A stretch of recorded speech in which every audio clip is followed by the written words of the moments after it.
Welcome to TN to AP சமையல். இந்த சேனல்ல நம்ம பார்க்க போறது தமிழ்நாட்டிலேருந்து ஆந்திரா வரைக்கும் உள்ள அனைத்து தென்னிந்திய உணவு வகைகளும். எல்லாருக்கும் வணக்கம். இந்த வீடியோவில் நம்ம பார்க்க போகிற ரெசிபி பார்த்திங்கன்னா ரொம்ப ரொம்ப ரொம்ப ரொம்ப ஈஸியான கத்திரிக்காய் தயிர் பச்சடி.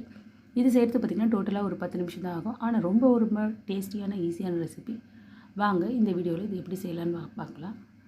இது செய்கிறதுக்கு தேவையான பொருட்கள் பார்த்திங்கன்னா கத்திரிக்காய், தக்காளி, வெங்காயம், கொஞ்சம் தாளிக்கிறதுக்கு ஒரு டெக்கரேஷனுக்கு தேவையான கொத்தமல்லி, அவ்வளோதான். கத்திரிக்காய் வந்து இந்த மாதிரி கத்திரிக்காய் ஒன்று எடுத்துக்கோங்க. ஸோ இந்த கத்திரிக்காய் டேஸ்ட் நல்லாயிருக்கும். நம்ம நார்மலாக யூஸ் பண்ண நாட்டு கத்திரிக்காய் வேண்டாம். ஸோ ஒரு பவுல் எடுத்துக்கோங்க. கொஞ்சம் மஞ்சத்தூள், தனியா பொடி, இது வந்து ஒரு கத்திரிக்காய்க்கு தேவையான குவான்டிட்டி தான் நான் போட்டிருக்கேன். 1.5 டேபிள் ஸ்பூன் பார்த்திங்கன்னா மிளகாய் பொடி சேர்த்துக்கோங்க. உப்பு, எண்ணெய், இதை நல்லா மிக்ஸ் பண்ணிவிடுங்க. கத்திரிக்காயில் போட்டு கத்திரிக்காய் மேலே ஃப்ரண்ட்டில் பேக்கில் எல்லாமே வந்து நல்லா படுற அளவுக்கு நல்லா ஸ்ப்ரெட் பண்ணி விட்டுக்கோங்க.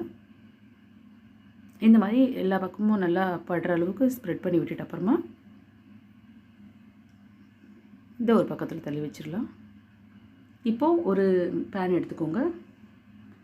இப்போ தோசைக்கல்லாக இருந்தால் உங்களுக்கு வந்து எண்ணெய் அதிகமாக எடுத்துக்காது, கொஞ்சம் கிறிஸ்பியாகவும் வரும். இந்த மாதிரி தோசைக்கல் எடுத்துக்கோங்க. எடுத்துகிட்டு எண்ணெய் ஊற்றி கத்திரிக்காயை நீங்கள் நல்லா பரப்பி விட்டுட்டு நல்லா 2 பக்கமும் வந்து நல்லா கொஞ்சம் பொன்னிறமாக வர அளவுக்கு வந்து வறுத்துக்கோங்க. ரொம்ப உங்களுக்கு வந்து டீப் ஃப்ரை வேணாம், ஓரளவு நார்மலாக வறுத்துக்கிட்டிங்கனாலே போதும்.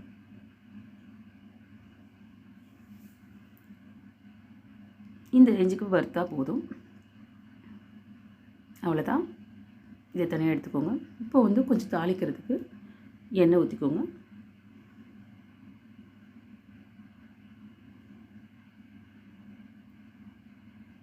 கடுகு, ஜீரகம், கொஞ்சம் இஞ்சி,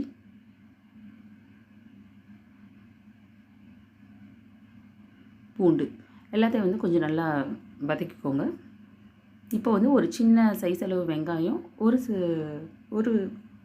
ஒரு தக்காளி சேர்த்துருக்கேன். இதை நல்லா வதக்கி விட்டுக்கோங்க.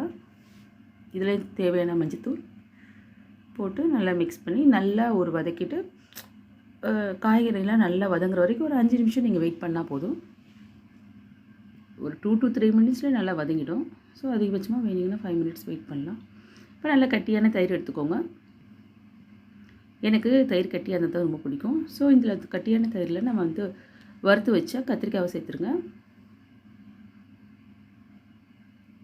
இப்போது நம்ம வதக்கி வச்ச தக்காளி, வெங்காயம் அதையும் வந்து இது கூட சேர்த்துடுங்க.